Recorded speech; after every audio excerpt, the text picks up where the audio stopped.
We have a trade to announce. I'm Ross Levitan alongside Brandon Pillar for a bonus trade reaction edition of Locked On Senators. Vladimir Tarasenko is now a member of the Florida Panthers. The Sens get 2 draft picks in return. Pilsy, let us know what the draft picks are and your thoughts as you heard the news. Well, Ross, this was a roller coaster ride this morning. You hear that Tarasenko's going to Florida. So immediately, us and every other Sens fan starts looking at their prospects, looking at their cap friendly, what draft picks do they have available? And we find out it's only 2 picks. Okay, which picks is it going to be? They don't have a lot of picks. How's this going to work? And with the trade finalized, I think every single Sens fan is extremely disappointed.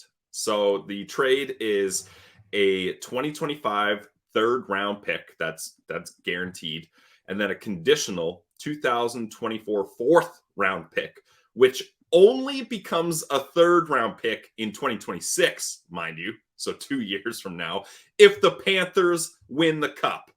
Oh yeah, another wrinkle to this deal, the Ottawa Senators retained 50% of Tarasenko's salary. So when you start looking at this compared to the Anthony Mantha return, which was a second and a fourth with 50% retained salary, it's not looking great for the Ottawa Senators, and they kind of remain the laughing stock of the league, it seems. This is Steve Staios' first deal. But before we get too deep into how disappointed we are here, it is important to note, Ross, the leverage that Staios had in this situation. Vladimir Tarasenko signed a 1-year free agent deal with a full no-move clause. So really, I think, and rumor has it, once Vladimir heard that Florida was involved, he was like, I'm only going there. I won't accept anywhere else.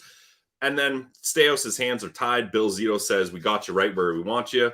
Take this crappy deal or just let him play out the rest of the season in Ottawa and you get absolutely nothing. So kind of similar to what happened with Claude Giroux when he was traded to the Panthers. He said, I only want to go to Florida. First. And a really good prospect in Owen Tippett. But I mean, Claude Giroux, obviously a better player than Vladimir Tarasenko. But at the same time, you're looking at this, and this is a new general manager. He doesn't have a lot of cachet around the league, doesn't have a lot of leverage, and his hands are tied here. And Vladimir Tarasenko, which good for him. He deserved that no move clause that he signed. He wanted to go to Florida. He's got a place in Miami. We know Russians love being in the Miami area. Florida's arguably the best team in hockey right now.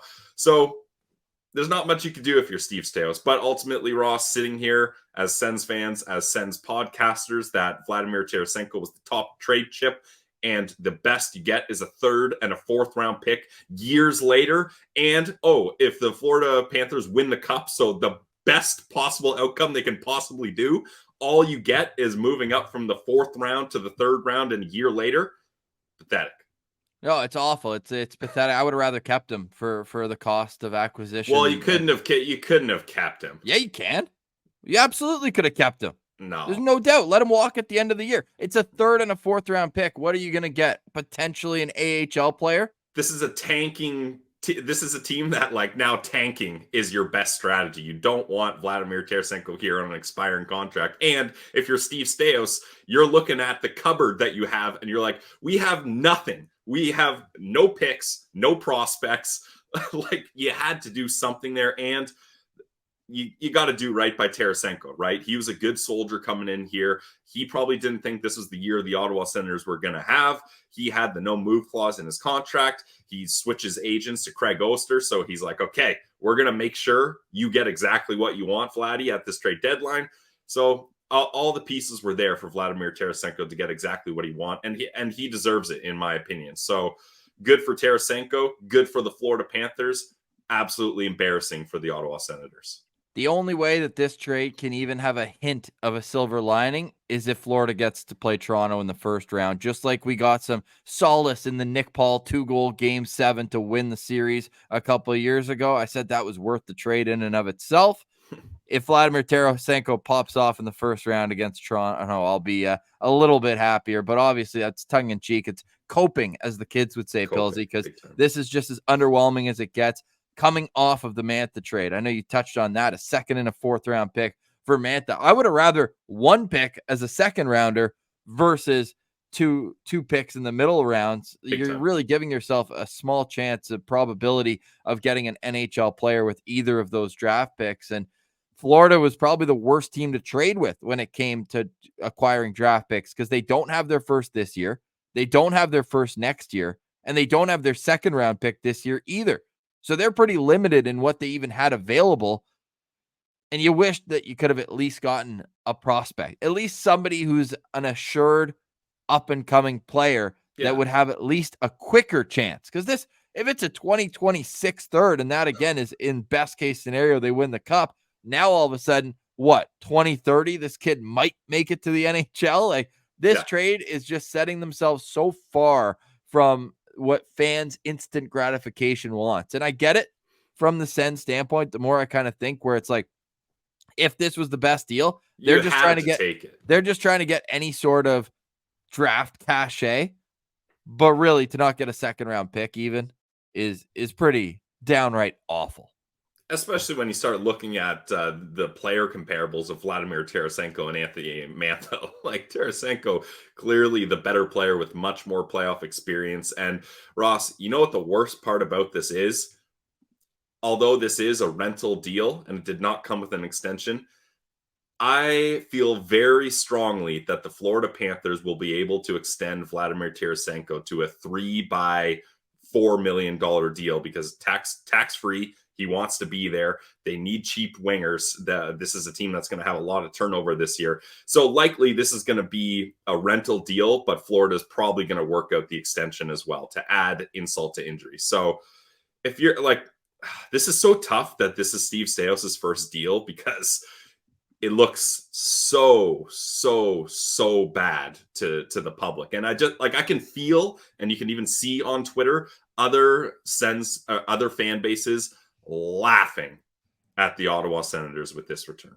And right now, Ottawa didn't even have a third round pick this year because Pierre Dorion just threw it in to the Alex DeBrincat trade as well. So now, I mean, Ottawa's got a lot of picks now in this draft, adding the one. And wait, was that the DeBrincat deal or the Murray deal that the third rounder was? No, it was the DeBrincat one. The Murray one was last year's third. Right.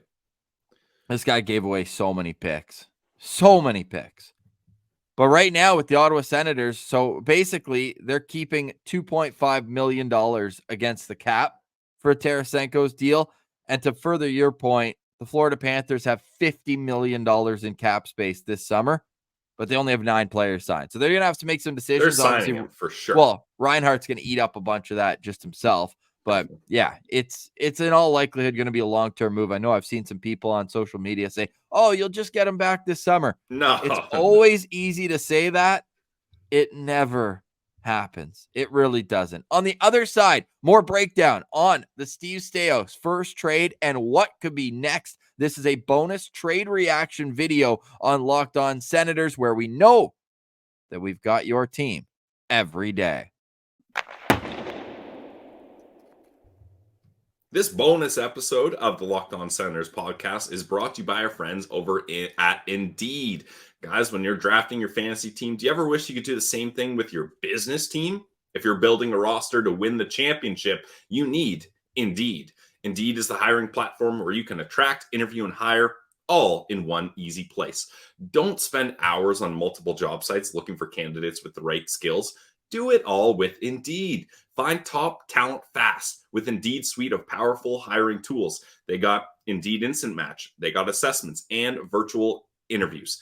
And you can sit back, relax, and let Indeed do the hard work for you. Simply sponsor a job and boom. Indeed Instant Match shows you candidates whose resumes on Indeed fit your job description immediately. With Instant Match, you can start hiring fast.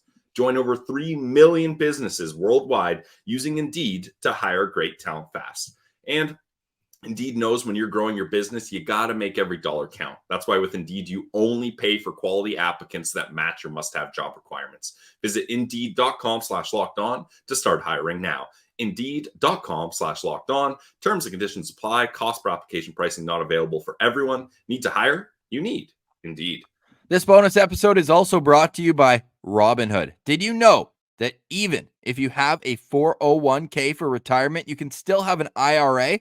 Robinhood has the only IRA that gives you a 3% boost on every dollar you contribute when you subscribe to Robinhood Gold. But get this, now through April 30th, Robinhood is even boosting every single dollar you transfer in from other retirement accounts with a 3% match. That's right, no cap on the 3% match. Robinhood Gold gets you the most for your retirement thanks to their IRA with a 3% match. This offer is good through April 30th. Get started at robinhood.com/boost. Subscription fees apply. And now for some legal info. Claim as of Q1 2024, validated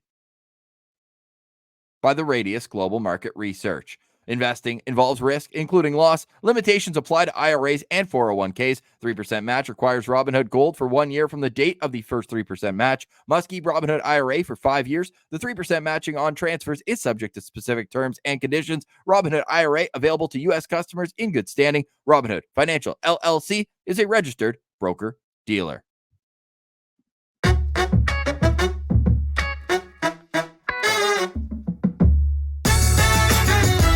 All right, Pilsy, I don't want the music. The music is for happiness. The music is for good times, and we just lost, really, a player that both of us grew up watching light up the NHL. We were so excited when Vladimir Tarasenko came to the Ottawa Senators, and now, 57 games later, he's gone to a division rival where you and I have already speculated he's probably going to spend the rest of his career.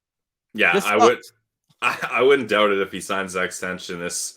This sucks so much, and I know Sens fans are furious, but you have to look at it as to try to put some positivity on it, Ross. You have to look at it as this a guy they signed in free agency. He was a good veteran that is able to kind of help some of these younger players along in their NHL career. You got 57 games out of him. He played really well.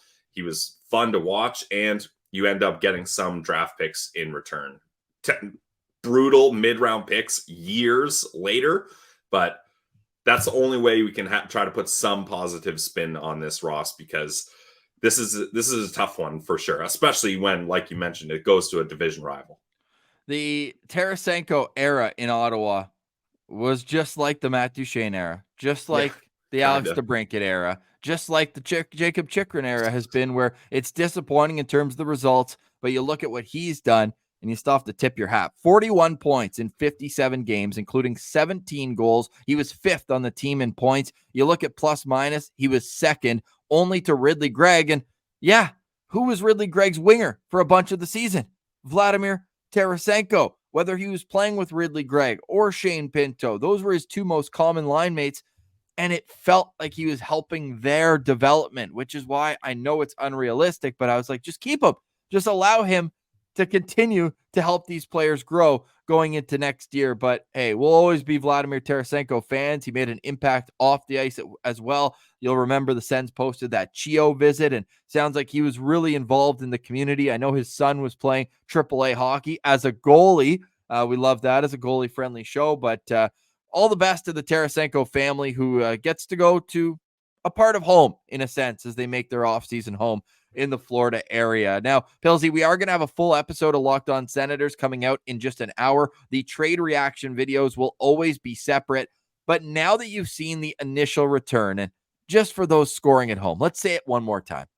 A 3rd-round pick in 2025 and a 4th-round pick this year that becomes a 3rd-round pick in 2026 if the Florida Panthers win the Stanley Cup. And in return, they get Vladimir Tarasenko for the rest of this year at a $2.5 million cap hit, with the Senators retaining 50%. Now, based on that underwhelming return, do you think Steve Staios is more or less likely to trade Jacob Chychrun, who is like the last player on this roster right now that would be traded now that could get a substantial return? It's tough to say, Ross. The unfortunate thing about Jacob Chychrun, and it just seems like the Sens are absolutely cursed. Like, this is ridiculous. Ross, did you know that Chychrun this year, a no trade clause kicks in just this year? So, of course, now the Ottawa Senators are going to have to deal with another no trade clause. Now, this is only a 10-team no trade list, so not as solid as Vladimir Tarasenko's. But of course, when the Sens have to try to trade someone, they have to deal with that. He also has signing bonuses of $1 million this year and next. So, well, this one's already been paid then. Yeah, exactly. So it's going to be more difficult to trade Chychrun than it would be if he didn't have that clause. I don't know, Ross. Some Sens fans now, after seeing that return, are like, don't trade Chychrun if that's the kind of negotiating power that Steve Staios has. But again, you got to remember the kind of parts of that deal with Tarasenko that made it tough.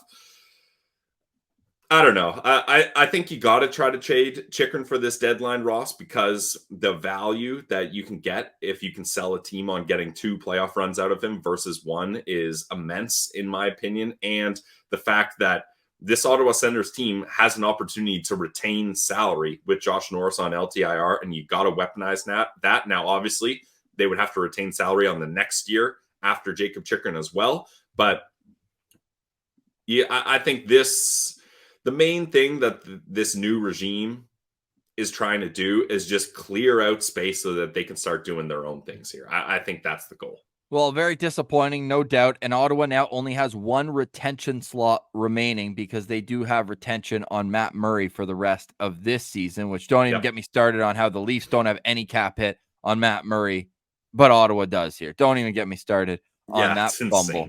Amazing mismanagement for the Ottawa Senators once again. However, and I'm going to take a line from our guy, Pat Weldon, Citizen. He just said, I'm going to hold off judging Steve Staios too harshly until he moves a player that doesn't have 100% leverage. Yeah. Vladdy had a full no-move clause.